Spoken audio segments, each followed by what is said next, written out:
हाँ देखिए, surface chemistry का इम्पोर्टेंट चैप्टर है आपका फिजिकल केमिस्ट्री का।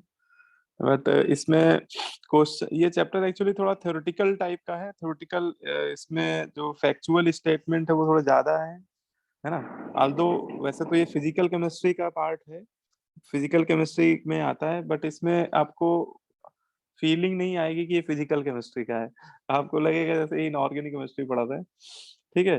तो लेकिन क्वेश्चन मेंस में इसमें सीधे सीधे पूछे आते हैं। अगर आप एनसीईआरटी ही अच्छे से पढ़ लेंगे इस चैप्टर में, तो मेंस के अभी तक के मतलब 2013 से एनटीए ने पेपर बनाने शुरू किए, तो 2013 से 21 तक सारे पेपर आप जो बेस्ड सरफेस केमिस्ट्री पे बेस्ड क्वेश्चन है वो सब आप आसानी से कर डालो, है ना। तो क्वेश्चन बहुत सिंपल पूछते हैं इसमें, लेकिन थोड़ा सा थ्योरी वाला पोर्शन है, तो थोड़ा सा आप लोग को समझना ज्यादा है इसमें। नोट मैं आपको ये नोट्स भेज दूंगा, तो आप लोग नोट्स चाहो तो आप प्रिंट आउट ले लीजिएगा, लेकिन आप लोग समझिए इस चैप्टर को। ठीक है, छोटे छोटे पॉइंट है, उनको अच्छे से समझिए।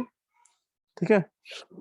देखिए, सरफेस केमिस्ट्री में अगर देखा जाए तो सरफेस केमिस्ट्री को दो पार्ट में हम लोग क्लासिफाई कर देते हैं। एक है थ्योरी ऑफ एडजॉर्प्शन, एक एडजॉर्प्शन वाला पार्ट है इसमें, और दूसरा है कोलाइड्स, कोलाइडियल केमिस्ट्री का पार्ट है। तो सरफेस केमिस्ट्री दो पार्ट में डिवाइडेड है, theory of adsorption and colloid. ठीक है। अच्छा, सरफेस केमिस्ट्री किसको बोलते हैं हम लोग? अगर सरफेस केमिस्ट्री की बेसिक डिफिनेशन पे हम लोग जाएं, तो surface chemistry is the branch of chemistry which deals with study of phenomena occurring at the surface of interface. इसको आप ऐसे समझिए कि इसमें सरफेस केमिस्ट्री केमिस्ट्री की वो ब्रांच है जिसमें हम लोग वो सारे फिनोमिनन अगर सारे फिनोमिनन डिस्कस करेंगे जो किसी सॉलिड या लिक्विड की सरफेस पे या इंटरफेस पे अकर होते हैं, है ना। तो ये थोड़ा आपको ये बात समझ में आई थी, सरफेस नाम से ही समझ में आना चाहिए सरफेस केमिस्ट्री। तो इसमें हम लोग वो सभी प्रोसेस पढ़ेंगे जो किसी सॉलिड की सरफेस या इंटरफेस पे अकर हो रहे होंगे, है ना, या फिर at the boundary separating two bulk phases. ठीक है।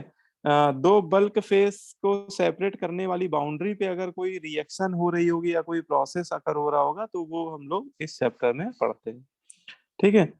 अच्छा, इसने ये भी बोला है कि ये in this chapter our main emphasis will be on their important topics related to surface chemistry, adsorption, colloids and emulsion, है ना। इन्होंने देखो तीन टॉपिक के नाम भी लिए।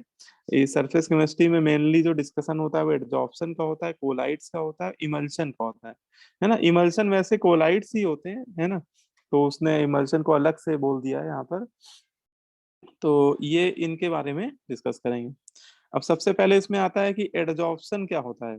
एडजॉर्प्शन क्या होता है, बहुत छोटे छोटे टर्म आज हम लोग जो पढ़ेंगे, बहुत छोटी छोटी बातें डिस्कस करेंगे, जैसे एडजॉर्प्शन क्या होता है, एडजॉर्बेंट क्या होता है, एडजॉर्बेट किसको बोलते हैं। ठीक है। और भी छोटी छोटी डिफिनेशन है, जैसे डिजॉर्प्शन क्या होता है, ठीक है, सॉर्प्शन क्या होता है ना। क्योंकि कई बार ऑब्जेक्टिव में इन्हीं वर्ड्स में आपको उलझा उलझा देगा, क्वेश्चन आपको फ्रेम करके पूछेगा। तो एडजॉर्प्शन जो है, पहली बात तो ये समझ आना चाहिए कि एडजॉर्प्शन जो होता है वो सरफेस फिनोमिना होता है। एडजॉर्प्शन क्या होता है? सरफेस फिनोमिनन है। ठीक है। और ये सरफेस फिनोमिनन कब अकर होता है, तो इसकी डिफिनेशन ये बोल रही है, the phenomenon of attracting and retaining of molecule of a substance on the surface of liquid और solid resulting to higher concentration of molecule on the surface is called adsorption. तो ये आपकी इसकी डिफिनेशन बोल रही है ना। तो क्या कह रही है डिफिनेशन, इसको समझते हैं। जैसे मान लो कि ये कोई ये मैंने नीचे डायग्राम दिखाया है कि ये कोई सॉलिड या लिक्विड की सरफेस आपको दिखाई गई है ना। और इस सॉलिड की सरफेस पे अगर कोई गैस है, गैस के मॉलिक्यूल धीरे धीरे आके क्या कर रहे हैं, एडजॉर्ब होते जा रहे हैं, है ना। गैस के मॉलिक्यूल इस सॉलिड की सरफेस पे एडजॉर्ब हो रहे हैं और वो कोई ना किसी बॉन्ड से अटैच्ड हो रहे हैं, कोई न्यू बॉन्ड का फॉर्मेशन कर रहे हैं, है ना। तो केमिस्ट्री की लैंग्वेज में इसी फिनोमिनन को क्या बोलते हैं हम लोग? एडजॉर्प्शन बोलते हैं। एडजॉर्प्शन में कोई अच्छा, यहाँ पे जो गैस मॉलिक्यूल है जो एडजॉर्ब हो रहे हैं सॉलिड की सरफेस पे, इनको हम लोग नाम दे रहे हैं एड्जॉर्बेट। जो सब्सटेंस एड्जॉर्ब होता है उसको क्या बोलते हैं? एड्जॉर्बेट बोलते हैं। और ये फिनोमिना, एड्जॉर्प्शन की फिनोमिना जिस सरफेस पे अकर होती है उसको क्या बोलते हैं? एड्जॉर्बेंट बोलते हैं। ठीक है, तो यहाँ पे सॉलिड या लिक्विड की सरफेस पे इन कर लीजिए ये फिनोमिना, अच्छा जी,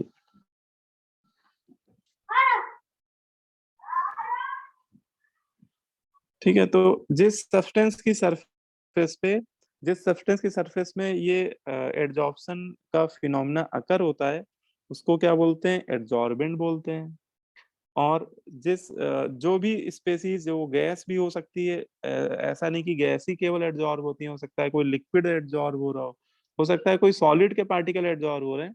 तो जो सब्सटेंस किसी सरफेस पे एड्जॉर्ब हो रहे हैं तो उनको क्या बोलते हैं? एड्जॉर्बेट बोलते हैं। ठीक है। और एड्जॉर्प्शन एक एक्सोथर्मिक प्रोसेस होता है। जब भी कोई भी एड्जॉर्बेट किसी भी सरफेस पे एड्जॉर्ब होती है तो हमेशा हीट क्या होती है? रिलीज होती है। ठीक है, तो उसमें क्या होती है? हीट रिलीज होती है।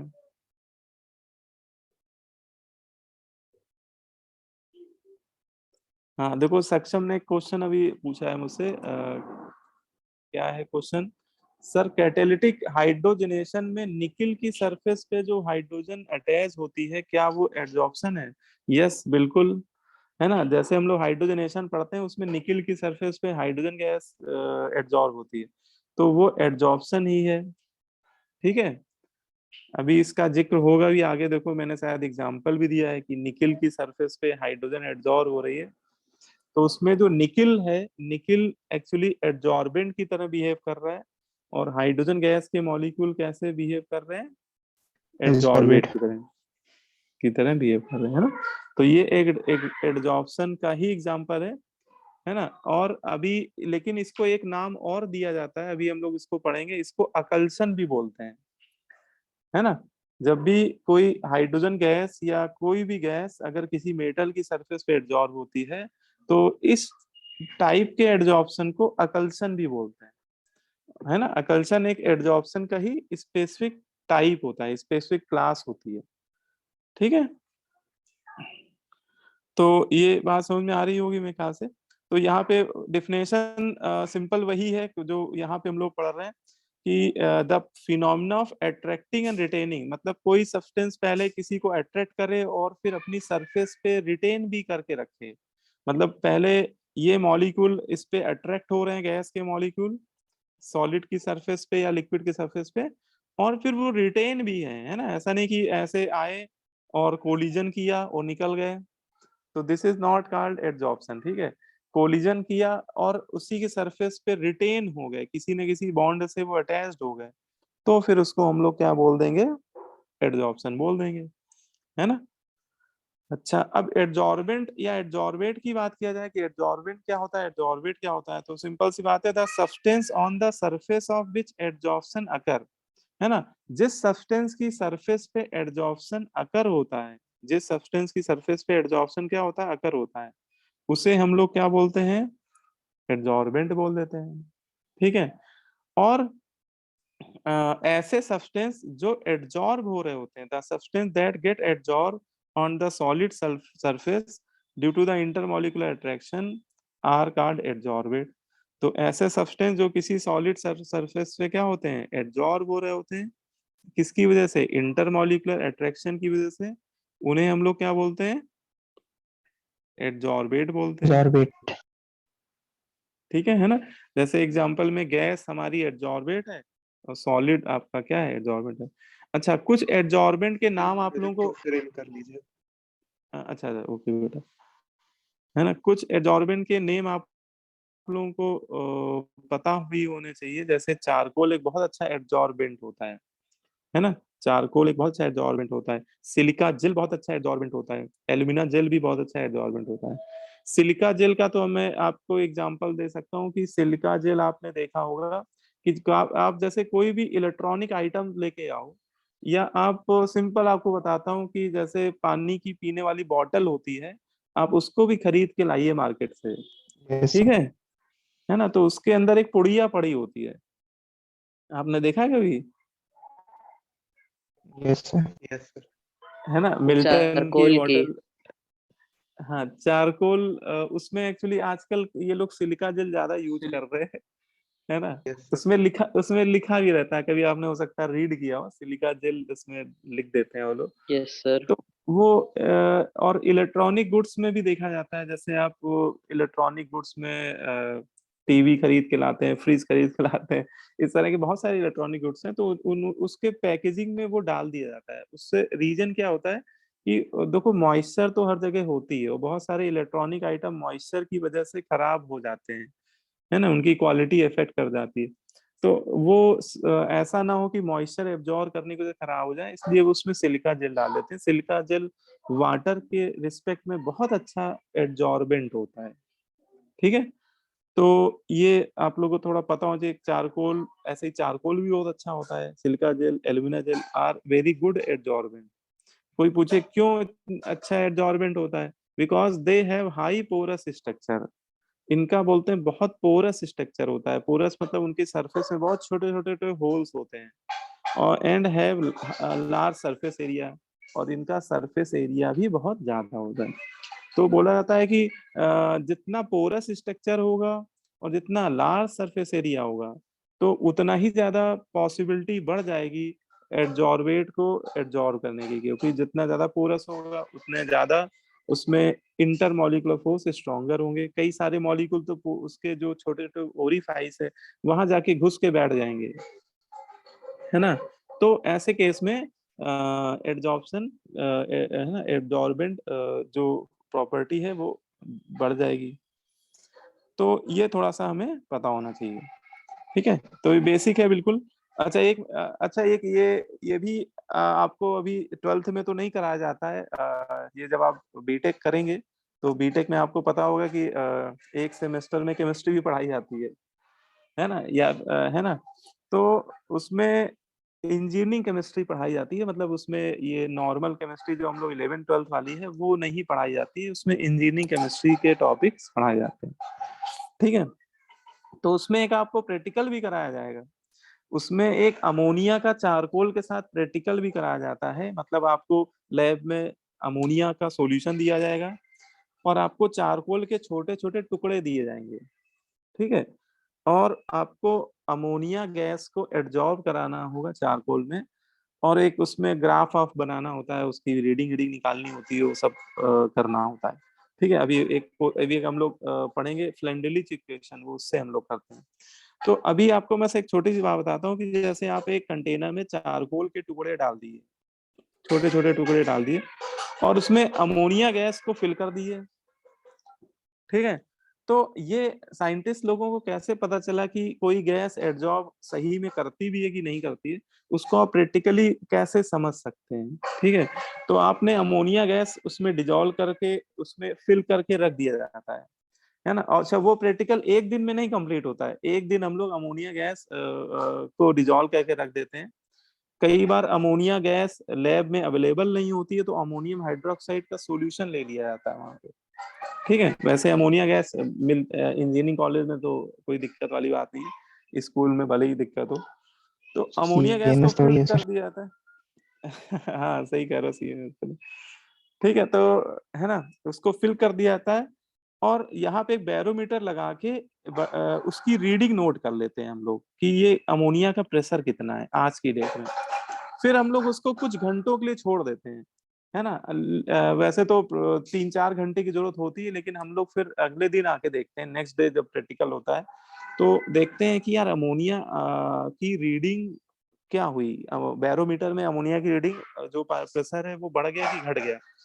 तो ऐसा करने में देखते हैं कि जो अमोनिया का प्रेशर होता है आफ्टर टी टाइम वो डिक्रीज हो जाता है, ठीक है।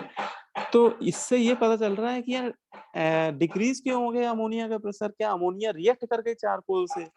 तो अमोनिया चारकोल से रिएक्शन करती ही नहीं, क्योंकि चारकोल में मेन कार्बन ही होता है, और कार्बन अमोनिया से रिएक्ट ही नहीं करता है, नो रिएक्शन होती है, मतलब कोई रिएक्शन नहीं होती है। लेकिन रिएक्शन नहीं हुई तो प्रेशर कैसे कम हो गया?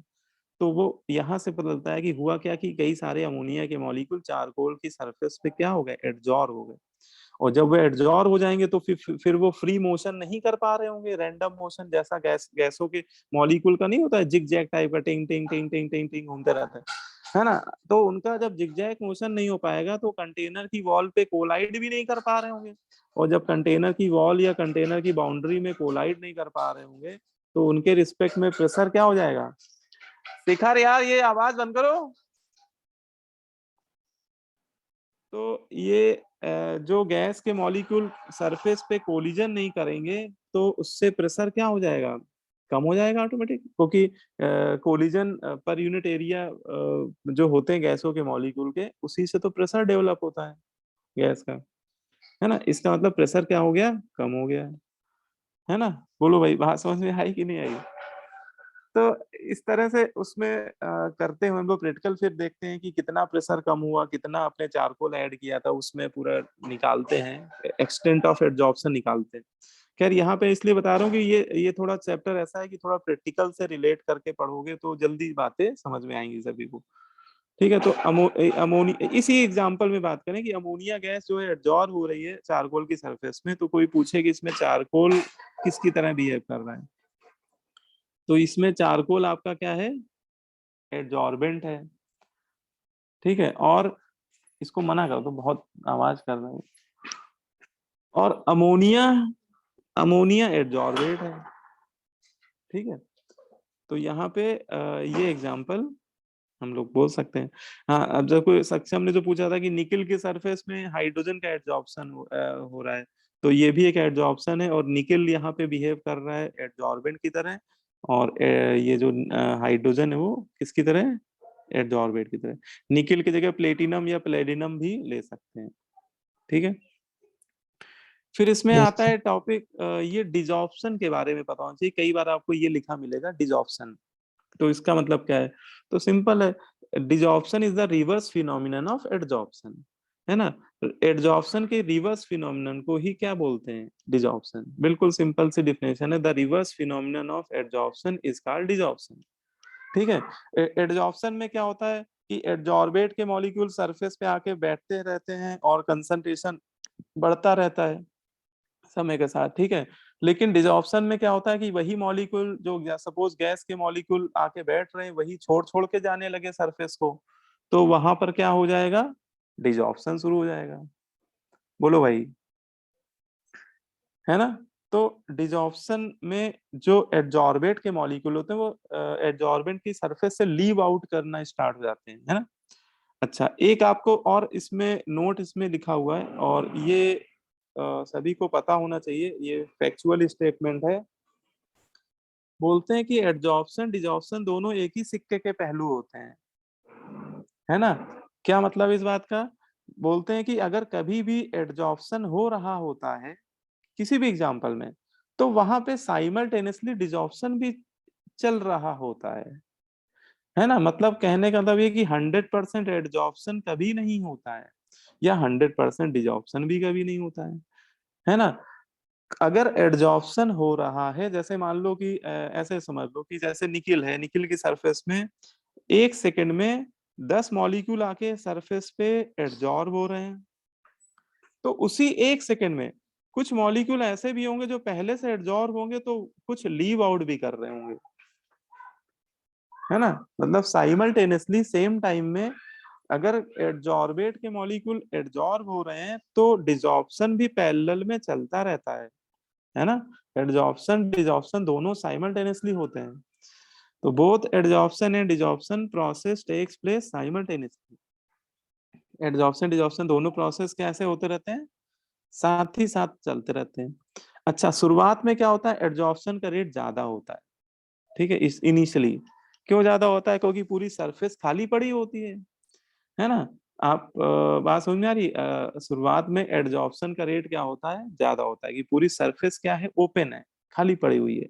ठीक है, लेकिन जैसे जैसे गैस के मॉलिक्यूल आकर बैठते चले जाएंगे तो सरफेस ऑक्यूपाई होती जाएगी, तो सरफेस की अवेलेबिलिटी कम होती जाएगी, तो नेक्स्ट अपकमिंग मॉलिक्यूल के एडजॉर्ब होने का रेट क्या होता जाएगा, धीरे धीरे कम होता जाएगा, है ना। पता चला पहले 1 सेकंड में 50 मॉलिक्यूल एडजॉर्ब हो गए, तो अगले सेकंड अगले 1 सेकंड में पता चला कि 40 ही एडजॉर्ब हो पाए, तो अगले 1 सेकंड में पता चला 30 एडजॉर्ब हो पाए, क्योंकि सरफेस की अवेबिलिटी क्या होती जाएगी, कम होती जाएगी, है ना। तो शुरुआत में एडजॉर्प्शन का रेट बहुत ज्यादा होता है, डिजॉर्प्शन का उसकी कंपेयर बहुत कम होता है ना। और या टी इक्वल 0 पे डिजॉर्प्शन 0 ही होता है, ऐसे से भी समझ सकते हो। लेकिन जैसे जैसे एडजॉर्प्शन टाइम बढ़ता है तो एडजॉर्प्शन का रेट क्या होता है, डिक्रीज होता है। और उधर उधर डिजॉर्प्शन का बढ़ता है ना, क्योंकि जब भीड़ भाड़ बढ़ेगी तो डिजॉर्प्शन का रेट बढ़ेगा। जब भीड़ भाड़ बढ़ेगी तो डिजॉर्प्शन का रेट क्या होगा, बढ़ेगा। और एक समय आएगा कि दोनों का रेट क्या हो जाएगा, बराबर हो जाएगा। और उसी को हम लोग बोलते हैं एडजॉर्प्शन इक्विलिब्रियम। एडजॉर्प्शन इक्विलिब्रियम अभी आगे टर्म आएगा। एडजॉर्प्शन इक्विलिब्रियम वो स्टेट होती है when rate of adsorption becomes equal to rate of desorption, है ना। जब एडजॉर्प्शन और डिजॉर्प्शन दोनों का रेट क्या हो जाता है, इक्वल हो जाता है, उसी को हम लोग एडजॉर्प्शन इक्विलिब्रियम के नाम से पढ़ते हैं। ठीक है, बोलो ये बात समझ में आ रही है सभी को? Yes sir. ठीक है ना। तो ये है, जैसे आपने देखा होगा कि आप किसी मान लो बहुत फेमस मंदिर में गए, है ना। जैसे अब बहुत सारी मंदिर है, मैं किसी का नाम नहीं लेना चाह रहा हूँ, ठीक है। कोई किसी मंदिर गए, ठीक है, तो होता क्या है कि जहाँ पे बहुत जहाँ पे मान लो कि इस समय से कोविड का टाइम है, तो इस समय तो वैसे भी आपको दूर से दर्शन करने को मिलेंगे, छूने उने को नहीं मिलेगा, है ना। तो होता क्या है कि एक तरफ से लाइन आ रही होती ठीक है ना। तो उधर पंडित जी बोलते रहते हैं भैया निकलते रहो, है ना, जगह खाली करते रहो, है ना। ये नहीं कि वहीं पे खड़े हो, वहीं पे पूरा हनुमान चालीसा पढ़े जा रहे हो, ठीक है। तो वही बात है कि एक तरफ से मॉलिक्यूल आ रहे हैं तो एक तरफ से जा रहे हैं, एडजॉर्प्शन डिजॉर्प्शन दोनों साइमल्टेनियसली चलते रहते हैं, ठीक है। बोलो भाई।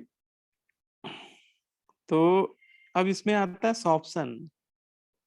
सॉप्शन क्या होता है भाई, कहीं पे आपको लिखा मिल जाए सॉप्शन, है ना। तो सॉप्शन क्या होता है, तो सॉप्शन बोलते हैं एडजॉर्प्शन प्लस एबजॉर्प्शन, है ना। आपको लग रहा है सर दोनों सेम ही तो लिखे हुए, जल्दीबाजी में देखोगे लगेगा दोनों सेम है, लेकिन दोनों में डिफरेंस है। ये एडजॉर्प्शन है, एक के बाद डी आ रहा है ना, डी फॉर डॉन। और इसमें क्या आ रहा है, ए के बाद बी आ रहा है, बी फॉर बॉम्बे, ठीक है। तो यहाँ पे एडजॉर्प्शन और एब्जॉर्प्शन जब दोनों एक साथ अकर होने लगता है कभी, तो उस फिनोमिनन को सॉप्शन बोल देते हैं। अब कहोगे सर अभी तो हम लोग एडजॉर्प्शन पढ़ के आ रहे हैं, तो चल समझ में आ गया सर एडजॉर्प्शन क्या होता है, ये कौन सी बला है, एब्जॉर्प्शन क्या होता है, ठीक है ना। बोलो भाई, कोई बताना चाहेगा तो बताओ मुझे, समझाओ एब्जॉर्प्शन के बारे में, क्या होता है absorption, what is difference between adsorption and absorption.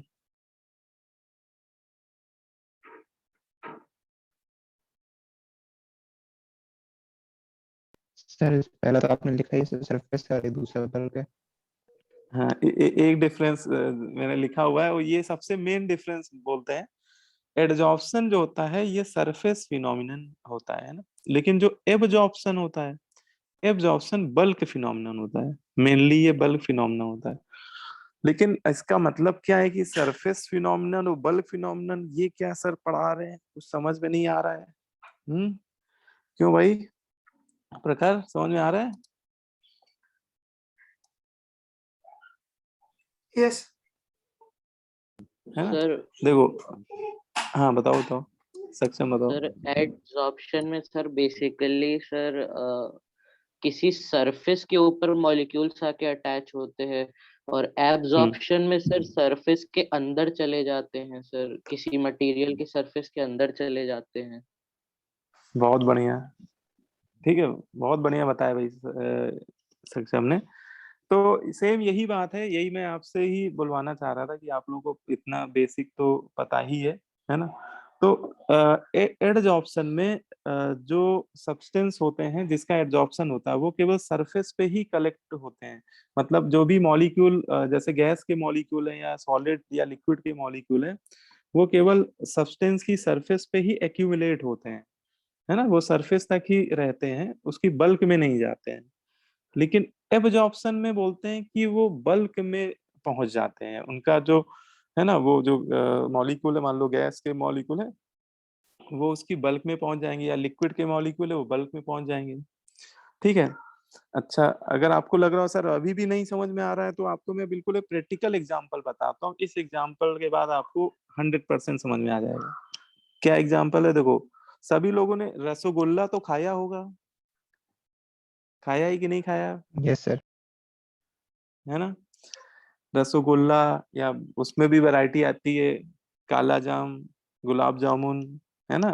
और भी सफेद वाला भी एक आता है, स्पंज वाला। ठीक है, तो उसमें कोई भी मान लो आप, जो भी आपको अच्छा लगता हो। ठीक है, तो अगर जैसे रसगुल्ला बनता है तो कैसे बनता है? पहले उसको बनाया जाता है और उसको फिर चाशनी के अंदर डुबो दिया जाता है। डुबो दिया जाता है। चाशनी मतलब शुगर, केमिस्ट्री की लैंग्वेज में चाशनी का मतलब क्या है? सुक्रोज, है ना? शुगर के मॉलिक्यूल। तो जब वो डूब जाता है तो उसके आप देखते हैं कि अंदर बल्क में भी वो शुगर के मॉलिक्यूल इंटर कर जाते हैं, क्योंकि वो जो रसगुल्ला होता है उसकी सरफेस पोरस टाइप की होती है। अगर आप माइक्रोस्कोप का यूज करें तो आपको उसकी सरफेस पे छोटे छोटे नन्हे नन्हे बारीक बारीक होल्स दिखाई देंगे, है ना? तो शुगर के मॉलिक्यूल इसकी सरफेस से अंदर इंटर कर जाते हैं, पूरे बल्क में फैल जाते हैं। ठीक है, तो दिस इज कॉल्ड, केमिस्ट्री की लैंग्वेज में हम लोग बोलेंगे कि यहाँ पे जो शुगर के मॉलिक्यूल है उसका एब्जॉर्प्शन हो गया, है ना? क्या हो गया? एब्जॉर्प्शन हो गया। ठीक है, अब इसी की जगह आप क्या करो, वो रसगुल्ला के साइज की मान लो कोई स्टील की बॉल ले लो आप। रसगुल्ला के साइज की एक मेटल की बॉल ले लो, मेटल मैंने स्टील बोल दिया, स्टील ले लो या कोई भी दूसरा मेटल ले सकते हैं। उसको आप चाशनी में डाल दो, चाशनी मतलब शुगर में। तो जब उसको आप बाहर निकालोगे तो शुगर के मॉलिक्यूल बताओ केवल सरफेस में दिखाई देंगे कि उसके बल्क में भी पहुंच जाएंगे? सरफेस। सरफेस है ना, क्योंकि मेटल है तो मेटल पोरस नहीं है, तो इसका मतलब वो बस सरफेस में ही रहेंगे। ठीक है, और केमिस्ट्री की लैंग्वेज में बोलेंगे कि स्टील की बॉल पे जो शुगर का क्या हो रहा है? एडजॉर्प्शन हो रहा है। ठीक है, बोलो भाई, समझ में आ रही बातें? यस। ठीक है, तो बस ये चीज है छोटा सा। अब इसमें आप देखो, अब आपके देखो, अब आपका अगला पेपर है वो सब्जेक्टिव होने वाला है ना? अगर बोर्ड एग्जाम अब तो होगा ही, क्योंकि कोरोना की लहर भी धीमी पड़ रही है, तो उसके लिए आप लोग रेडी हो जाइए। ठीक है, और उसमें एक क्वेश्चन ये जरूर पूछा जाता है, काफी फेमस है, बोर्ड एग्जाम में 2 मार्क्स का आ जाता है। Right the difference between absorption and adsorption. आपसे इन्हीं में डिफरेंस पूछ लेगा। तो आपको वही 2-4 बातें हैं, 2-4 पॉइंट हैं, वो पता होना चाहिए। उसी के बेसिस पे करते हैं डिफरेंशिएट। कैसे करते हैं? देखो, एब्जॉर्प्शन में पहला पॉइंट एक बार देख लेंगे तो आपको याद भी हो जाएगा, बहुत सिंपल है, इसमें कुछ ऐसा है नहीं। एक बार आप उसको पढ़ लीजिए। ठीक है, देखो पहला पॉइंट है, first point, it is the phenomena in which the particle of gas और liquid get uniformly distributed throughout the body of, है ना? अच्छा, तो एब्जॉर्प्शन में कह रहा है कि एब्जॉर्प्शन एक ऐसा फिनोमेना है जिसमें पार्टिकल जो होते हैं, गैस के पार्टिकल या लिक्विड के पार्टिकल, वो यूनिफॉर्मली डिस्ट्रीब्यूट हो जाते हैं through out the body of substance, है ना? मतलब उस सब्सटेंस के बॉडी में या उसके बल्क में यूनिफॉर्मली डिस्ट्रीब्यूट हो जाते हैं। ठीक है, किस केस में? एब्जॉर्प्शन में, है ना? रसगुल्ले वाला एग्जांपल याद कर लो कि वो उसके पूरी बल्क में है ना, फैल जाते हैं शुगर के मॉलिक्यूल। लेकिन एडजॉर्प्शन में, इसमें क्या होता है कि इस फिनोमेना में हायर कंसंट्रेशन ऑफ गैस और liquid on the surface than in the bulk of solid. इसमें बोलते हैं कि जो हायर कंसंट्रेशन होता है वो सरफेस में होता है than the bulk of solid. ठीक है ना? यहाँ पे एक बात ये भी इसने बोली है कि सरफेस पे कंसंट्रेशन ज्यादा होता है। इसका मतलब एक बात ये भी समझ में आनी चाहिए कि 100% एडजॉर्प्शन नहीं होता है कभी भी। ये भी एक प्रैक्टिकल पॉइंट में बता रहा हूँ कि 100% एडजॉर्प्शन रेयर होता है। कुछ परसेंट में कई बार क्या होता है कि एडजॉर्प्शन के साथ साथ पार्शियली एब्जॉर्प्शन भी हो जाता है। ये मॉलिक्यूल सरफेस पे भी इकट्ठा हो गए और कुछ मॉलिक्यूल सरफेस के साथ वो बल्क में भी आके बैठ गए। लेकिन सरफेस पे कंसंट्रेशन अगर ज्यादा है तो हम लोग उसको ओवरऑल क्या कंसीडर करेंगे? फिर हम लोग फिर उसको, सरफेस फिनोमेना। हाँ, फिर एडजॉर्प्शन ही मान लेंगे, है ना? सरफेस फिनोमेना मान लेंगे। ठीक है, अच्छा, फिर आते हैं सेकंड पॉइंट, क्या कह रहा है इसमें, सेकंड पॉइंट कह रहा था concentration is same through out the material. ठीक है, concentration is same through out the material, ये बात किसके लिए है, ये बात है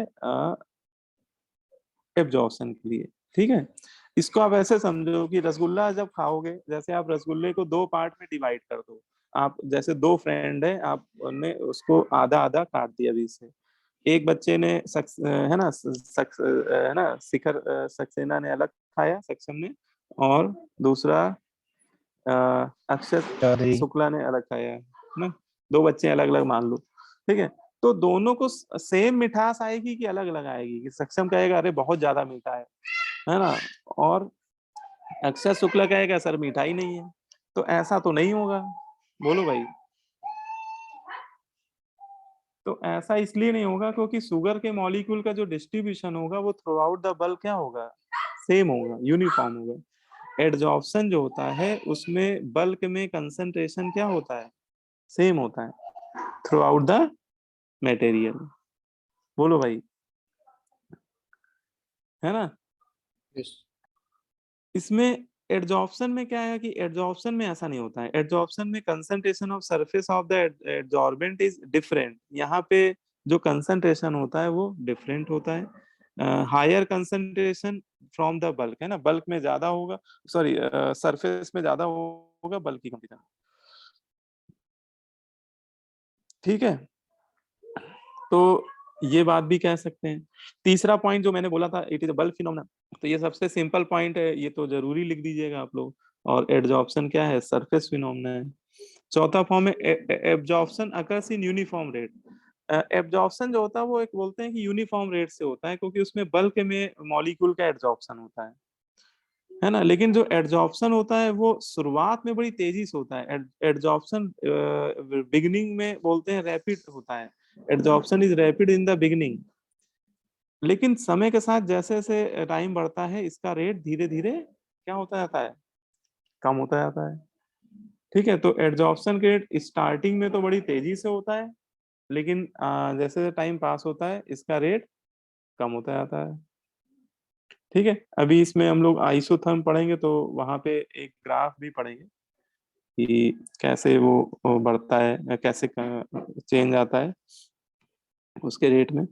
और पांचवा पॉइंट है कि ये स्लो होता है, एब्जॉर्प्शन रिलेटिवली स्लो होता है ना, ये थोड़ा सा रिलेटिव बात हो रही है। एब्जॉर्प्शन रिलेटिवली स्लो होता है, धीरे धीरे एब्जॉर्प्शन होता है ना, क्योंकि इसमें पूरे बल्क में एक्यूमुलेशन हो रहा होता है मॉलिक्यूल का। लेकिन अगर बोला जाए एब्जॉर्प्शन तो ये थोड़ा सा फास्ट होता है। ठीक है, बोलो भाई, क्लियर है, इतनी बात समझ में आ रही है। यस। सर ऐसा क्यों होता है कि एब्जॉर्प्शन मतलब यूनिफॉर्म रेट पे होता है, उसमें ये लॉजिक नहीं लगता कि जैसे जैसे टाइम बढ़ेगा कंसंट्रेशन ऑफ एब्जॉर्ब्ड मतलब मटेरियल वो ज्यादा हो जाएगा?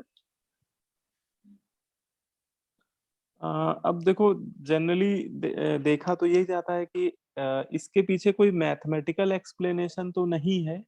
एडजॉर्प्शन में तो एक अभी हम लोग फॉर्मूला वगैरह भी पढ़ेंगे, उससे तो उससे ग्राफ बनाने में समझ में आ भी जाता है कि पहले बढ़ता है रैपिडली, फिर वो धीरे धीरे कम हो जाता है, कांस्टेंट हो जाता है। लेकिन इसको ऐसा बोला जाता है ये क्योंकि स्लो प्रोसेस है, तो ये कह सकते हैं कि एक समय के बाद कंसंट्रेशन क्या हो जाएगा, कांस्टेंट सा हो जाएगा, लेकिन जितनी देर हो रहा होगा वो एक सेम रेट से हो रहा होगा।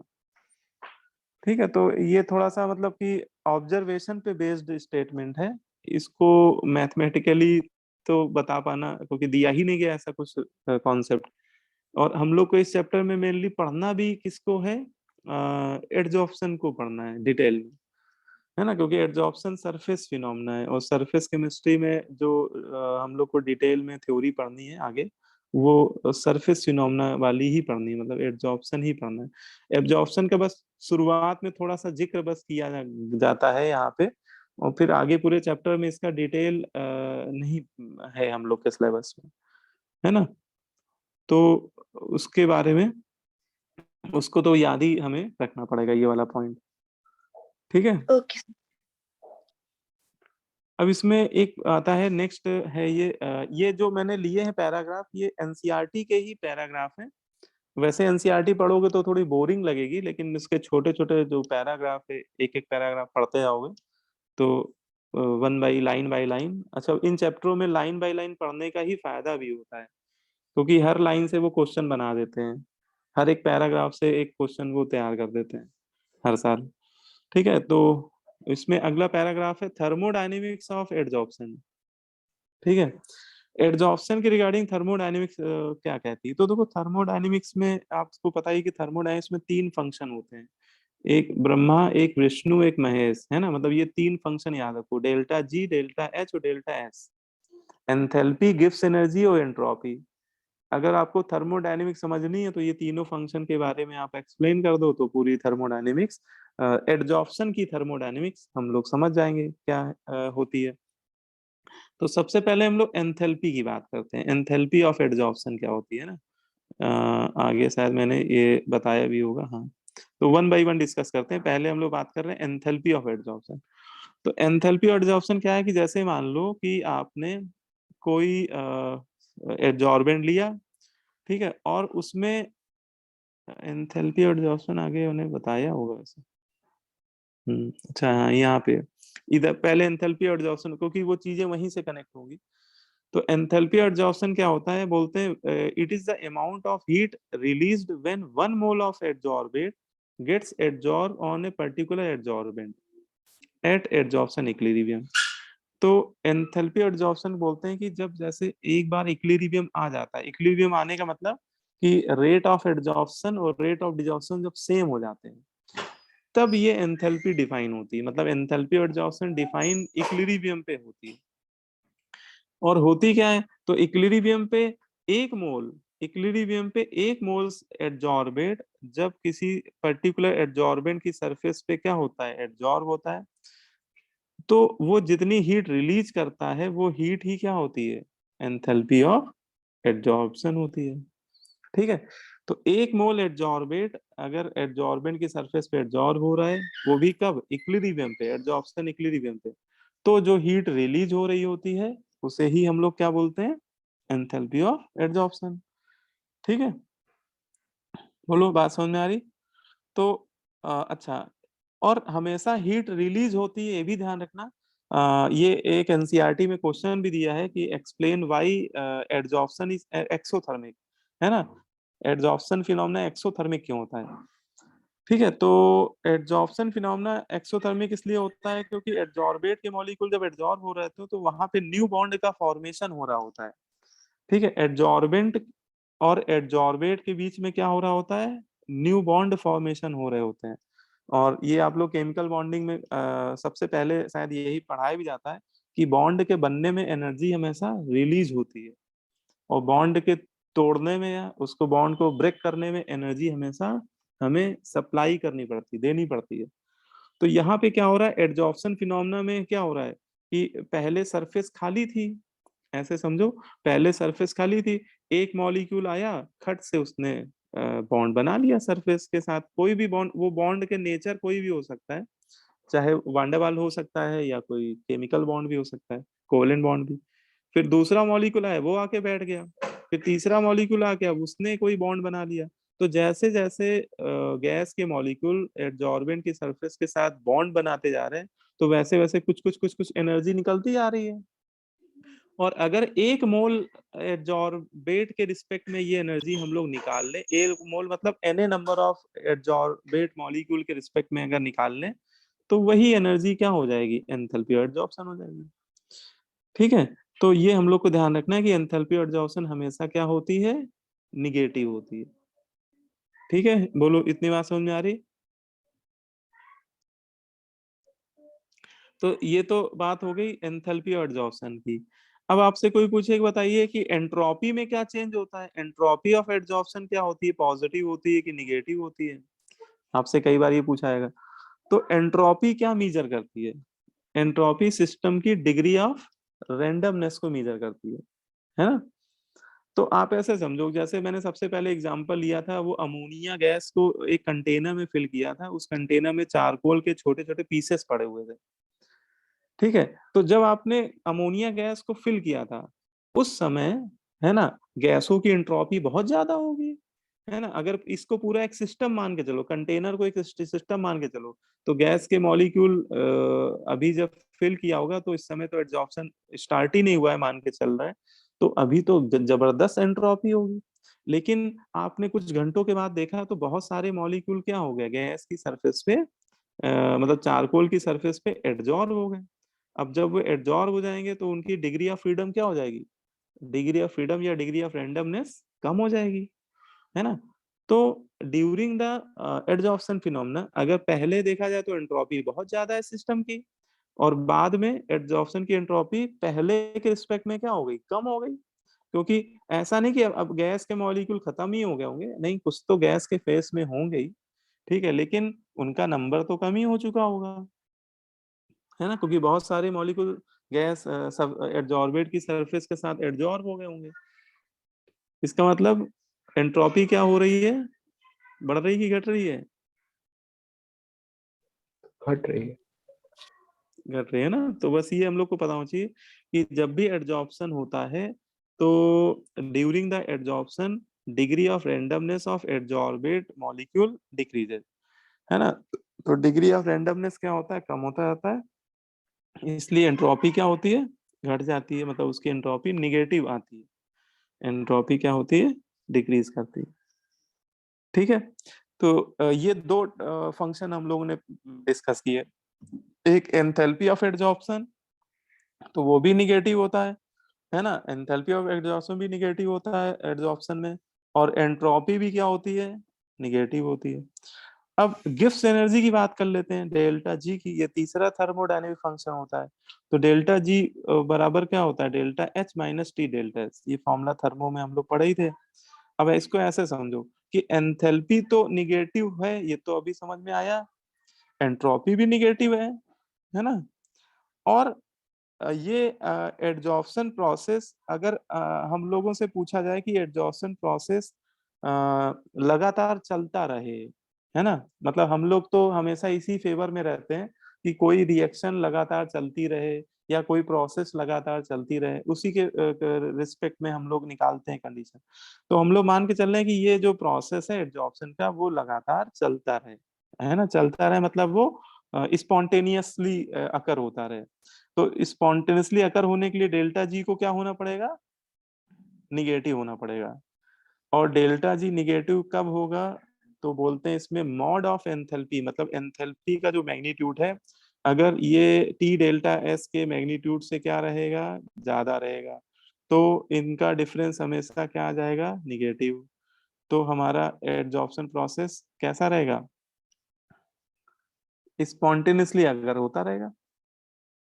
ठीक है, तो ये मॉड में लिखा हुआ है ना, इसमें साइन नहीं लिया गया है, देखो।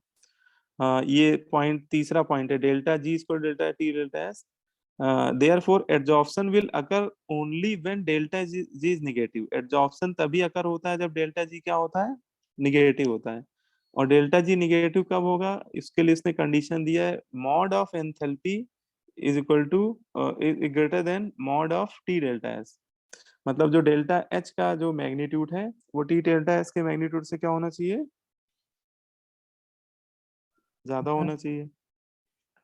ठीक है, तो ये कंडीशन भी यस सर। ध्यान रखिएगा, है ना, कि ये कंडीशन भी हमें पता होना चाहिए। तो ये विदाउट साइन है, लेकिन विद साइन देखेंगे तो अगर मॉड हटा देंगे क्योंकि दोनों टर्म में निगेटिव है तो इक्वलिटी का साइन भी चेंज हो जाएगा। तो आप ये भी देख लीजिएगा कि आपसे क्या पूछा जा रहा है, तो वो विद साइन पूछा जा रहा है कि विदाउट साइन पूछा जा रहा है ना। कई बार ऑब्जेक्टिव में ये आपसे रिलेशन पूछ सकता है। ठीक है, अच्छा, एडजॉर्प्शन इक्विलिब्रियम क्या होता है, तो एडजॉर्प्शन इक्विलिब्रियम में रेट ऑफ एडजॉर्प्शन और रेट ऑफ डिजॉर्प्शन बराबर हो जाता है। लेकिन हम लोग ये भी पढ़ चुके हैं कि केमिकल इक्विलिब्रियम में हम लोग ने पढ़ा था कि जब भी कोई इक्विलिब्रियम आता है तो उस सिस्टम का डेल्टा जी क्या हो जाता है, जीरो हो जाता है। तो इसका मतलब एडजॉर्प्शन इक्विलिब्रियम के समय भी डेल्टा जी क्या हो जाएगा, एडजॉर्प्शन इक्विलिब्रियम जब आएगा तो भी डेल्टा जी क्या हो जाएगा, जीरो। डेल्टा जी जीरो हो जाएगा, है ना। और डेल्टा जी जीरो हो जाएगा तो ये डेल्टा एच और टी डेल्टा एस की वैल्यू आपस में क्या हो जाएगी, इक्वल हो जाएगी।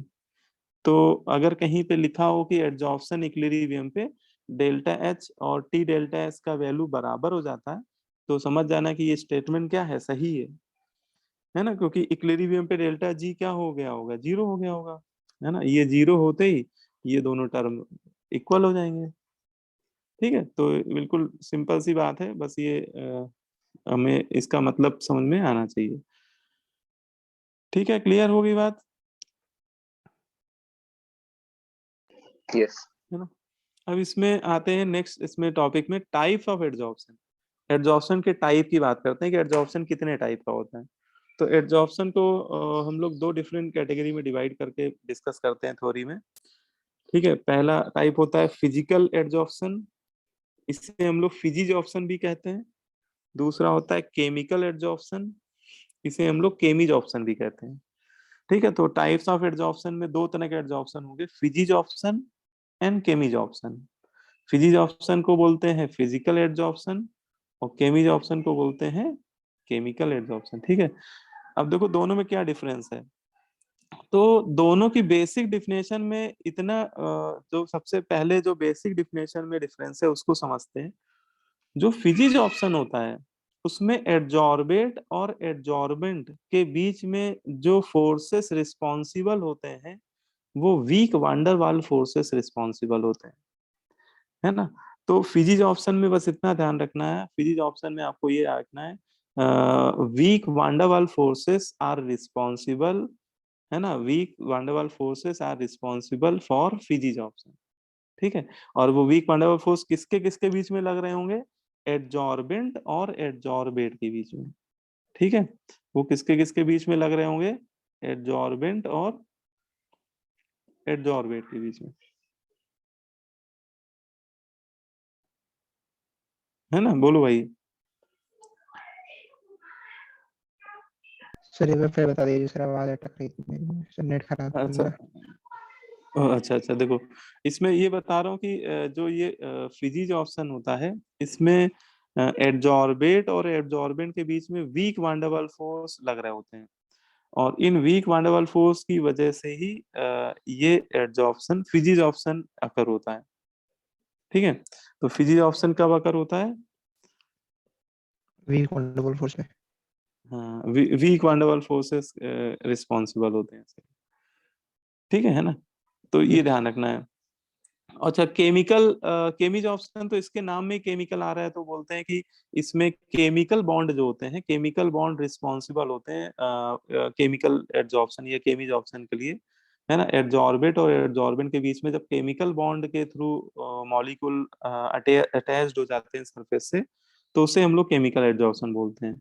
और ये केमिकल बॉन्ड का मतलब है कि केमिकल बॉन्ड में भी कोवेलेंट और आयनिक, केमिकल बॉन्ड कोवेलेंट बॉन्ड भी हो सकता है और कोई आयनिक बॉन्ड भी हो सकता है। मतलब केमिकल बॉन्ड में कोवेलेंट बॉन्ड भी आते हैं, कई बार कोवेलेंट बॉन्ड की वजह से केमिकल एडजॉर्प्शन देखने को मिलता है और कई बार आयनिक बॉन्ड की वजह से। ठीक है, तो ये इसकी बेसिक डिफिनेशन। अगर आपको जैसे बोर्ड एग्जाम में कई बार ये डिफिनेशन ही पूछ ली जाएगी, डिफाइन फिजिज ऑप्शन और डिफाइन केमिज ऑप्शन, तो आपको बस यही बोलना है। देखो लिखा भी हुआ है, when the particles of the adsorbate are held to the surface of adsorbent by the physical forces। Physical forces का मतलब कह रहा है वो वांडरवाल फोर्सेस। ठीक है, तो साफ साफ उस बोल रहा है वो, when the particle of adsorbate are held to the surface of adsorbent by physical forces है ना, such as van der Waals forces, then this type of adsorption is called physical adsorption, है ना। या इसको इन्होंने वांडरवाल एडजॉर्प्शन भी बोला है ना। तो वांडरवाल एडजॉर्प्शन भी बोल सकते हैं क्योंकि इसमें वांडरवाल फोर्स ही रिस्पॉन्सिबल होते हैं। ठीक है, और केमीज ऑप्शन में क्या कह रहा है, केमीज ऑप्शन में देख लीजिए, इसमें कह रहा है when the molecule of adsorbate are held to the surface of adsorbent by chemical forces. इसमें मॉलिक्यूल किस फोर्स से अटैच्ड है, केमिकल फोर्सेस से अटैच्ड है ना। केमिकल फोर्स में भी आयनिक में भी कोवेलेंट, केमिकल फोर्स आयनिक भी हो सकते हैं और कोवेलेंट भी हो सकते हैं। ठीक है, क्लियर है। अब इसमें दो तीन बातें और इम्पोर्टेंट है, जैसे फिजिकल एडजॉर्प्शन की जो एंथैल्पी होती है, एंथैल्पी और एडजॉर्प्शन, अभी हम लोगों ने एक टर्म पढ़ा ना, एंथैल्पी और एडजॉर्प्शन। तो फिजिकल एडजॉर्प्शन की यस सर। एंथैल्पी और एडजॉर्प्शन लो होती है, लो मतलब समझ रहे हो, लो मतलब कम होती है, और इसकी वैल्यू भी याद रखिएगा क्योंकि एनसीईआरटी में ये वैल्यू दी हुई है 20 to 60 किलो जूल पर मोल। फिजिकल एड्जॉर्प्शन की जो एंथैल्पी एड्जॉर्प्शन है वो इस रेंज में लाई करती है 20 to 60 किलो जूल पर मोल। और जो ये केमिकल एड्जॉर्प्शन होता है इसकी जो एंथैल्पी होती है वो हाई होती है। उसकी एंथैल्पी क्या होती है, लार्ज होती है या हाई होती है, और उसकी वैल्यू ये इस रेंज में लाई करती है 82 to 40 किलो जूल पर मोल। तो ये एक मतलब याद रखने वाला पॉइंट है। और कई बार इस पे न्यूमेरिकल भी देखो देखो इस चैप्टर में न्यूमेरिकल हम लोग बोलेंगे जरूर उनको न्यूमेरिकल, लेकिन वो न्यूमेरिकल टाइप के होते नहीं है, वो नाम के ही न्यूमेरिकल होते हैं। जैसे देखो एक क्वेश्चन मैं आपको कराता हूँ, मुझे याद आ रहा है, एक बड़ा अच्छा क्वेश्चन पड़ा हुआ अपनी सीट में ही पड़ा हुआ है। सरफेस केमिस्ट्री, ठीक है। तो क्वेश्चन भी करते रहेंगे तो आपको थोड़ा इंटरेस्ट बना रहेगा इस चैप्टर में। थोड़ा सा ये कि इंटरेस्ट बना रहेगा तो फिर कोई दिक्कत नहीं है ना, मतलब आपको मैं कोशिश करूंगा कि इंटरेस्ट बना रहे क्योंकि थ्योरी वाला पोर्शन बहुत ज्यादा है, सर ठीक है। फैक्चुअल और ऐसा भी नहीं पढ़ोगे तो हाँ एक्चुअली चीजें ही है सर, लेकिन वही कि पढ़ोगे तो अच्छा भी लगेगा, ऐसा भी नहीं। अच्छा इसमें इस चैप्टर में पढ़ने में ही जितनी मेहनत लगती है ना, क्वेश्चन इसके धड़ाधड़ होते हैं। एक बार आपने पढ़ लिया क्योंकि जो पढ़ रहे हैं वही पूछा जाएगा, कुछ दाएं बाएं कुछ भी नहीं पूछा जाता है, ठीक है। अब इसमें एक थोड़ा सा अच्छा सा क्वेश्चन है ना, देखते हैं क्या कह रहा है, इसको करते हैं। इसमें आपसे कह रहा है 10 milligram of adsorbate gets adsorbed on a substance, get adsorb on a substance, है ना। तो वो कोई एडजॉर्बेट दे रहा है, उसका नाम नहीं बता रहा है, शर्मा रहा है, कोई बात नहीं, मैंने मान लिया कोई एडजॉर्बेट है और वो किसी सब्सटेंस की सरफेस पे हो रहा है उसका एडजॉर्प्शन, ठीक है। फिर कह रहा है this causes the release of 3 joule of heat at a constant pressure. अच्छा वो कह रहा है 3 जूल हीट रिलीज हो रही कांस्टेंट प्रेशर पे, और हम लोग बचपन से पढ़ते आ रहे हैं कांस्टेंट प्रेशर पे जो हीट होती है उसी को तो हम लोग एंथैल्पी बोलते हैं। बोलो भाई।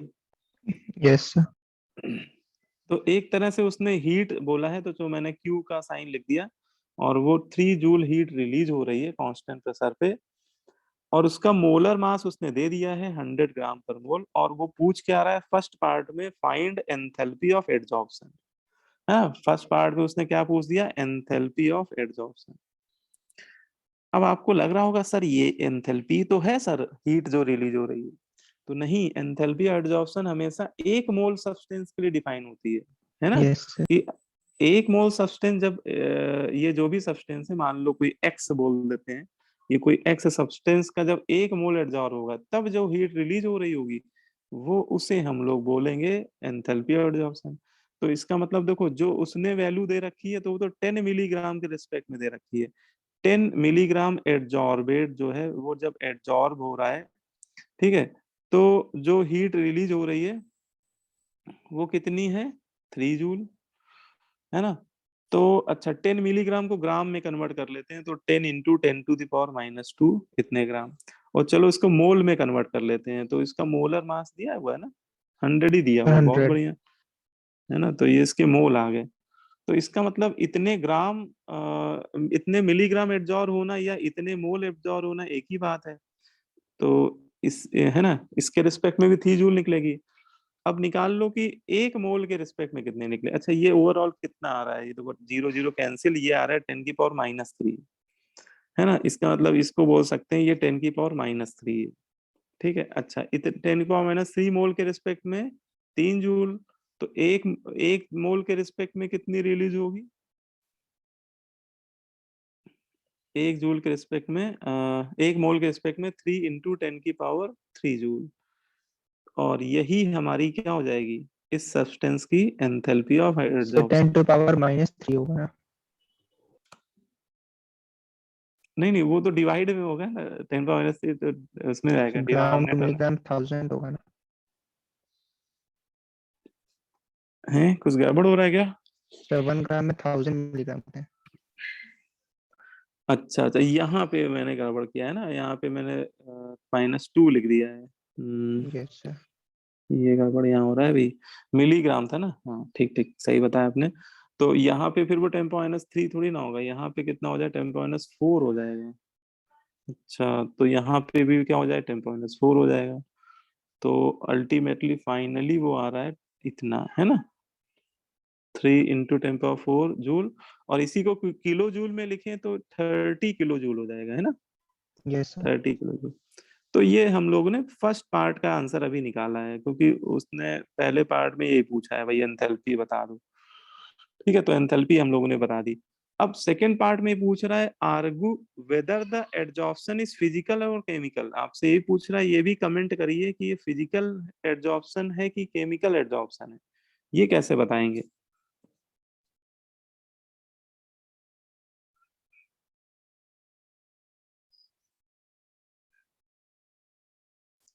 तो ये अभी जो हम लोग ने डेटा पढ़ा है इसके बेसिस बताएंगे। फिजिकल एडजॉर्प्शन का जो एंथैल्पी होता है ये 20 से कितने रेंज है इसकी, 20 to 60 किलो जूल के बीच में लाई करता है। और अगर ये केमिकल एडजॉर्प्शन होगा तो उसका एंथैल्पी आएगा 80 to 240। अब यहाँ पे कितना आ रहा है, यहाँ पे 30 आ 30 रहा है, तो है ना, कौन सा एडजॉर्प्शन हो जाएगा ये वाला, फिजिकल। फिजिकल एडजॉर्प्शन है ना। तो बस इससे समझ में आ रहा है कि सेकेंड पार्ट का आंसर लिख लो, एडजॉर्प्शन का टाइप क्या हो जाएगा, फिजिकल एडजॉर्प्शन हो जाएगा, फिजिज ऑप्शन भी बोल सकते हो उसको। ठीक है, बोलो ये बात आ रही है ना समझ में कि फिजिकल एडजॉर्प्शन क्यों कह रहे हैं। तो यहाँ पे थोड़ा सा रट्टाफिकेशन काम आ गया हम लोग को, है ना। अगर आपको याद है कि एंथैल्पी एडजॉर्प्शन फिजिकल एडजॉर्प्शन में जो होती है वो 20 से 60 किलो जूल के बीच में लाई करती है, तो हमें इससे आइडिया लग गया।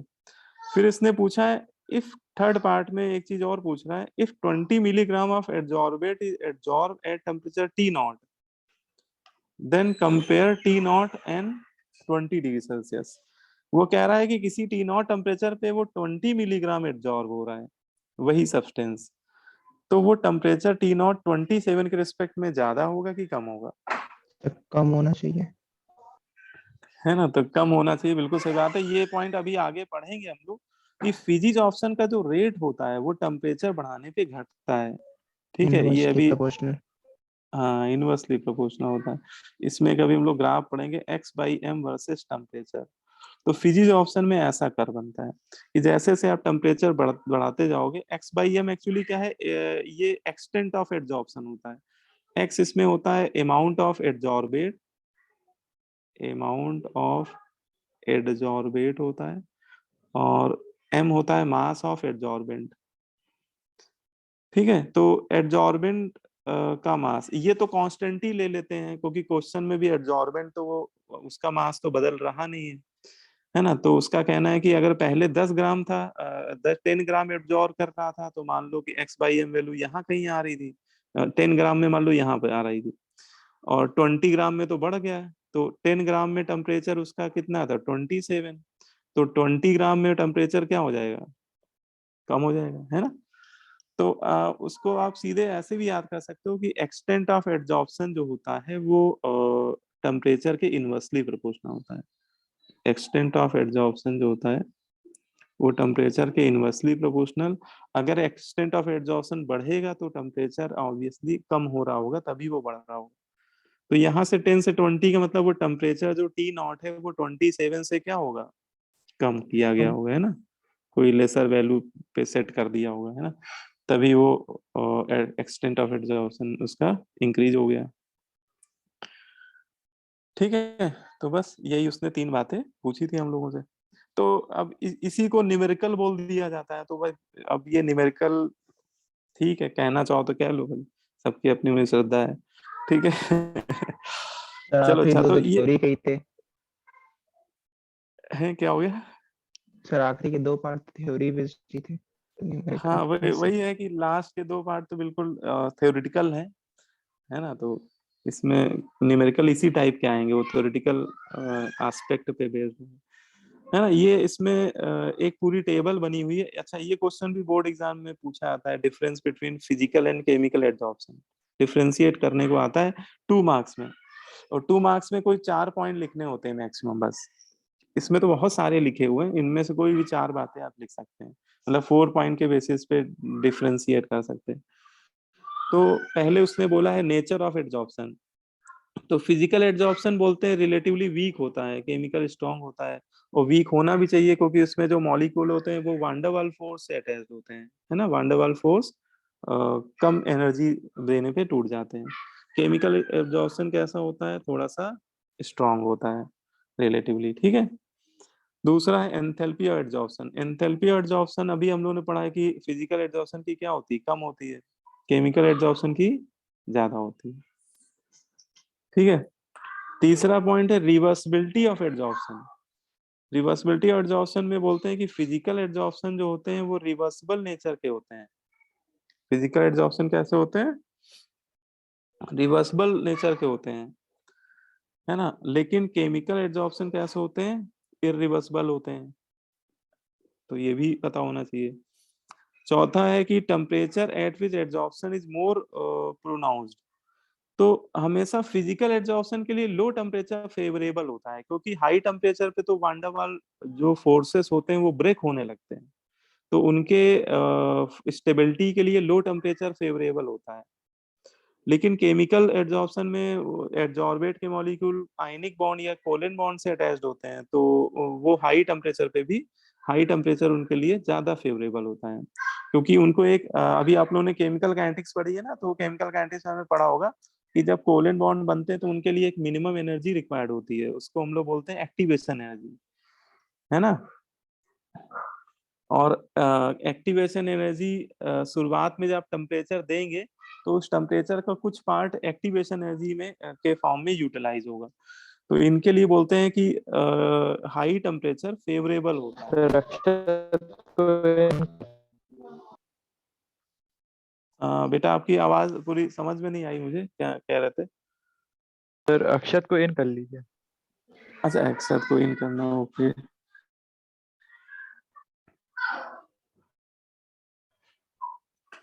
ठीक है, अच्छा तो ये बात हो गई। फिर इसमें कह रहा है effect of temperature, effect of change in temperature. तो इफ टेम्परेचर का चेंज क्या इफेक्ट पड़ता है, तो फिजिज ऑप्शन टेम्परेचर बढ़ाने पे कम होता है ना। ये देखो नीचे ग्राफ भी बना हुआ है, ये अभी मैंने बताया भी था आप लोगों को। Decrease with rise in temperature, ये नीचे वाला ग्राफ आप देख लीजिए, वाई एक्सिस में एक्सटेंट ऑफ एड्जॉर्प्शन लिया है और एक्सेस इन टेम्परेचर। तो जैसे टेम्परेचर बढ़ रहा है एक्सटेंट ऑफ एड्जॉर्प्शन क्या हो रहा है, कम हो रहा है ना। किस केस में, फिजिज ऑप्शन में।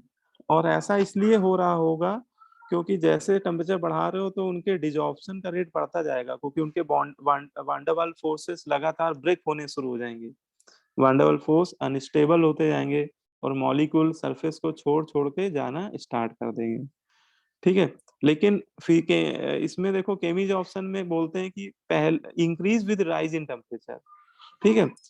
वैसे इसने ये पूरी बात नहीं लिखी है, अगर इसका ग्राफ देखो तो ज्यादा क्लियर होगा। फर्स्ट इंक्रीजेस देन डिक्रीजेस, ऐसा होता है कि पहले बढ़ता है टेम्परेचर बढ़ाने पे और फिर कांस्टेंट होता है, मैक्सिमा आता है। कांस्टेंट यहाँ पे इसलिए होता है क्योंकि यहाँ पे इक्विलिब्रियम टाइप का बनता है, एड्जॉर्प्शन इक्विलिब्रियम। यहाँ पे एड्जॉर्प्शन और डिजॉर्प्शन का रेट बराबर होता है, और फिर बाद में फिर वो डिजॉर्प्शन का रेट ज्यादा हो जाता है तो फिर कम होने लगता है ना। इसके इंक्रीजिंग पार्ट में बोले तो एड्जॉर्प्शन का रेट ज्यादा हो रहा होगा, एड्जॉर्प्शन ज्यादा तेजी से हो रहा होगा, डिजॉर्प्शन धीमे धीमे हो रहा होगा। मैक्सिमा पे रेट बराबर, इक्विलिब्रियम आ गया, और यहाँ पे क्या हो रहा होगा, डिजॉर्प्शन का रेट बढ़ता जा रहा होगा, ठीक है। तो इस तरह से ये ग्राफ बनता है ना। स्पेसिफिसिटी ऑफ एड्जॉर्प्शन, तो फिजिज ऑप्शन बोलते हैं ये स्पेसिफिक नहीं होता है ना। इसके लिए एग्जांपल ही बोलते हैं कि जनरली सभी गैसें सभी सरफेस पे फिजिज ऑफ हो जाती है, मतलब ज्यादातर जितनी भी गैसें हैं वो किसी भी सरफेस पे आसानी से फिजिकल एड्जॉर्प्शन हो जाता है। लेकिन केमिकल एड्जॉर्प्शन हाईली स्पेसिफिक होता है, ठीक है। हाईली स्पेसिफिक मतलब ऐसा नहीं कि कोई भी गैस किसी भी सॉलिड की सरफेस पे उसका केमिकल एड्जॉर्प्शन हो जाएगा, तो ये कहना सही नहीं है। कुछ पर्टिकुलर गैसें ही कुछ पर्टिकुलर सॉलिड की सरफेस पे केमिकल एड्जॉर्प्शन शो करती हैं, है ना। अच्छा, जैसे ये जो शुरुआत में सक्षम ने पूछा था कि निकिल की सरफेस पे हाइड्रोजन एडजॉर्ब होती है, अगर कोई आपसे पूछे कि बताओ अभी जैसे बच्चे ने पूछा था कि सर ये एडजॉर्प्शन है कि नहीं, तो एडजॉर्प्शन तो है, लेकिन अगर कोई पूछे कि ये फिजिज ऑप्शन है कि केमिज ऑप्शन है, तो हम लोग क्या कहेंगे? हाइड्रोजन गैस के मॉलिक्यूल अगर निकिल की सरफेस पे एडजॉर्ब हो रहे हैं, तो it is a example of physisorption और केमिज ऑप्शन। इनका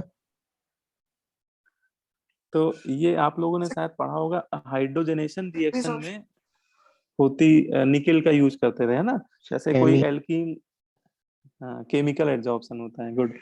क्योंकि ये हाइड्रोजनेशन रिएक्शन जो होती है वो हाई टेम्परेचर पे होती है, लगभग 100 से ज्यादा टेम्परेचर लेते हैं, और कई बार नियरली 300 के आसपास भी लेते हैं, है ना। आपने पढ़ा होगा एल्कीन का रिएक्शन हाइड्रोजन से कराते हैं तो उसका डबल बॉन्ड तबाह हो जाता है, एल्केन में कन्वर्ट हो जाता है ना। तो वो रिएक्शन आप कभी देखिएगा तो हाई टेम्परेचर पे होती है, 100 से ऊपर तो होती है। तो ये रिएक्शन वही बात है कि हाई टेम्परेचर पे फिजिज ऑप्शन ही फेवरेबल होता है, ठीक है। तो वो रिएक्शन बेटा जो है वो हाइड्रोजनेशन की, उसमें निकिल की सरफेस पे या प्लेटिनम की सरफेस पे हाइड्रोजन का केमिज ऑप्शन हो रहा होता है, ठीक है। सर यस लेकिन जैसे इसमें लिखा हुआ है कि इसमें डिसऑप्शन जो होता है केमिज ऑप्शन में, वो मतलब इजी नहीं होता है, तो एल्कीन का हाइड्रोजनेशन होगा कैसे? क्योंकि एक बार मतलब अगर केमिज ऑप्शन हो जाएगा तो इरिवर्सिबल प्रोसेस भी लिखा हुआ है, तो हाँ, तभी तो केमिज ऑप्शन मतलब उसके लिए ये वाला पॉइंट भी समझ सकते हैं कि हाइड्रोजन अगर ऐड हो जाती है एल्कीन पे, एल्केन बन जाता है, तो एल्केन से वापस एल्कीन साइमल्टेनियसली नहीं बन रहा होता है ना, उसी टेम्परेचर पे। केमिज ऑप्शन रिएक्शन होती हैं वो एक समय पर एक ही डायरेक्शन पे डोमिनेंट रहती हैं, या फॉरवर्ड ज्यादा डोमिनेंट होगी किसी पर्टिकुलर टेम्परेचर पे, तो बैकवर्ड कम डोमिनेंट होगी, है ना। या बैकवर्ड ज्यादा डोमिनेंट होगी तो फॉरवर्ड कम डोमिनेंट होगी, ठीक है। मतलब आप समझ रहे हो कि हाइड्रोजनेशन जब हो रहा है तो उसमें हाइड्रोजनेशन मतलब फॉरवर्ड रिएक्शन के थ्रू एडजॉर्प्शन हो रहा है, बैकवर्ड से डिजॉर्प्शन भी हो रहा होगा, लेकिन हाई टेम्परेचर पे मतलब जो हम लोग हाई बोल रहे हैं, मतलब हम लोगों के अकॉर्डिंग जो हाई है वो उसके अकॉर्डिंग ग्राफ में ये वाली रेंज है, जो 100 से 300 जो बोला जाता है ना, वो उसके ग्राफ में ये वाली रेंज होती है। और अगर वही हाइड्रोजनेशन 300 से ऊपर कराएंगे तो फिर आप इस रेंज में पहुंच जाएंगे, फिर वहां पे जो मॉलिक्यूल एडजॉर्ब है निकिल की सरफेस पे, वो भी सरफेस को छोड़ छोड़ के जाने लगेंगे, तो एल्केन के बनने का रेट कम हो जाएगा, एल्केन के बनने का रेट कम हो जाएगा, ठीक है। Okay sir. है ना, क्योंकि उसकी मैकेनिज्म आप लोगों ने पढ़ी होगी कि हाइड्रोजन के मॉलिक्यूल पहले निकिल की सरफेस पे एडजॉर्ब होते हैं, और फिर जो एल्कीन आती है वो उनके ऊपर सर रिस्पॉन्ड एडजॉर्ब ब्रेक हो होने जाता लगती है। हाँ, और यहाँ पे टीएस बनता है, ये हाइड्रोजन के मॉलिक्यूल न्यू बॉन्ड फॉर्मेशन करते हैं और ये टाटा बाय करके निकल जाते हैं निकल की सरफेस को, फिर से निकल की सरफेस खाली हो जाती है, फिर नए मॉलिक्यूल आते हैं हाइड्रोजन के, वो बैठ जाते हैं, है ना। तो ये इस तरह चलता रहता है, लेकिन अगर ये हाइड्रोजन गैस के मॉलिक्यूल यही छोड़ छोड़ के भागना शुरू कर दें है ना, तो इसके ऊपर एल्कीन के मॉलिक्यूल का एडजॉर्प्शन फिर हो ही नहीं पाएगा, मतलब हमारा फिर एल्केन बन ही नहीं पाएगा। तो अगर आप 300 से ऊपर लेंगे तो फिर वहां पे क्या होगा कि हाइड्रोजन ही नहीं एडजॉर्ब हो पाएगी निकल की सरफेस पे। सर। हाँ बताओ बेटा। सर जैसे क्वेश्चन होता था कि अगर H2 और D2 का मिक्सचर है तो फिर मतलब HD भी ऐड करते थे, तो सर उसका रीजन क्या होता है? नहीं, क्वेश्चन पूरा क्या है, H2 हाइड्रोजन रेडियम का मिक्सचर है तो क्या करते हैं। सर अगर H2 और D2 का मिक्सचर है, सर अगर H2 और D2 का मिक्सचर है तो HD भी मतलब एडिशन करवाते हैं, मतलब एक तरफ H एक तरफ ड्यूटेरियम। अच्छा अच्छा, हाइड्रोजनेशन में पूछ रहे हो कि अगर मान लो हाइड्रोजन के साथ मान लो ड्यूटीरियम भी ले लिया जाए, मतलब दोनों का मिक्सचर ले लिया जाए, तो वहां पे एचडी भी बनने लगते हैं। तो एचडी एच मतलब एक कार्बन पे एच आता है और दूसरे कार्बन पे डी आने लगता है, यही कह रहे हो ना? जैसे कहते हैं कि वो भी एक पॉसिबल। हाँ, वो भी एक पॉसिबल प्रोडक्ट होता है। उसको उसको आप ऐसे समझ सकते हो कि देखो उसमें क्या हो रहा होगा कि हाइड्रोजन के मॉलिक्यूल भी केमिज ऑप्शन कर रहे होंगे और ड्यूटीरियम के मॉलिक्यूल भी कर रहे होंगे, है ना?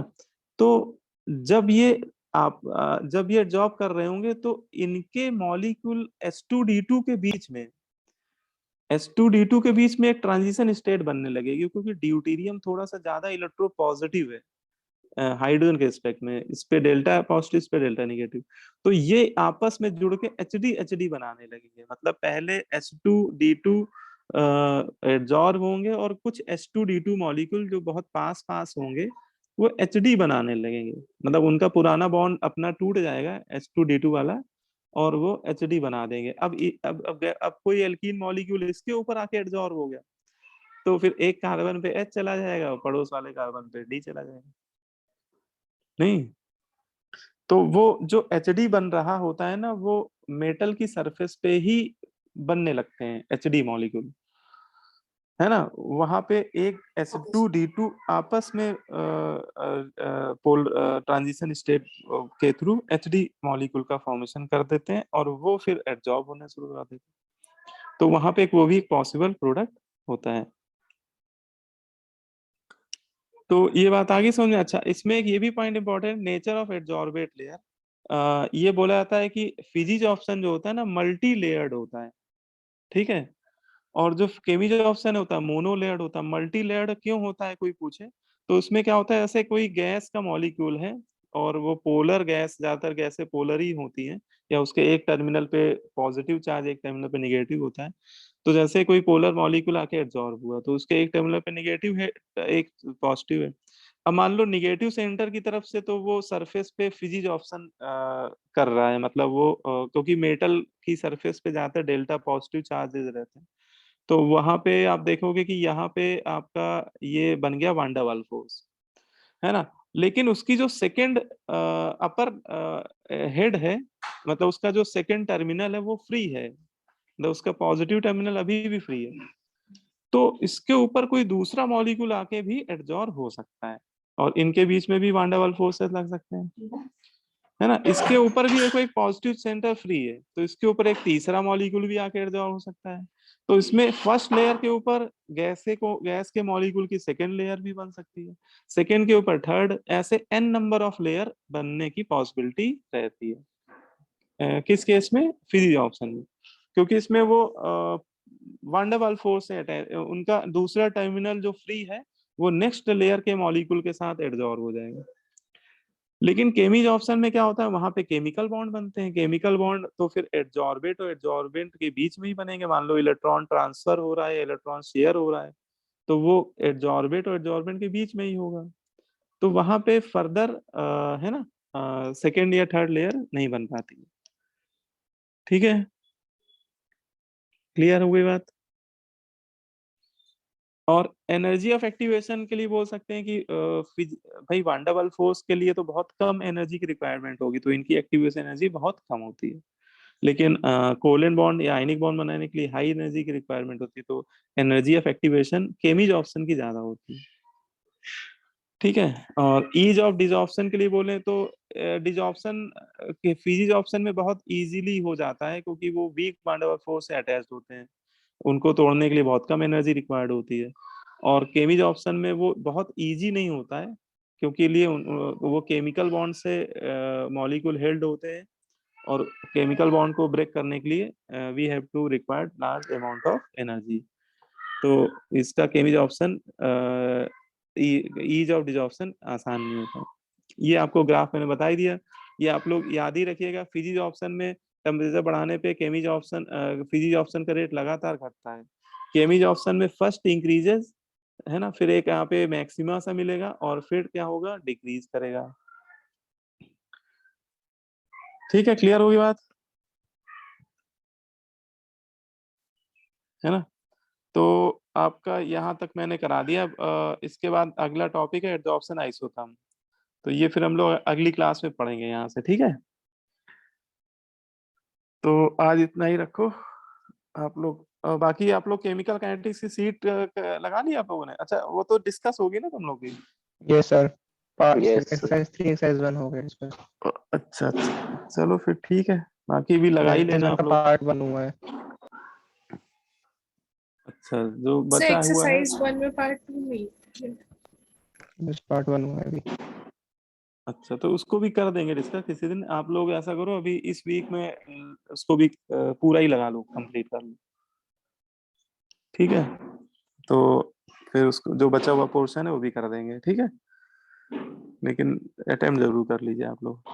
जितनी जल्दी अटेम्प्ट कर लेंगे उतनी जल्दी मैं डिस्कस कर दूंगा, ठीक है। Yes sir. चलो फिर मैं वाइंड अप कर रहा हूँ, है ना। सर नोट्स भेज दीजिएगा सर इस पे। हाँ, मैं नोट्स भेज दूंगा बेटा, ठीक है। Thank you, sir. Yes sir. हाँ, ओके।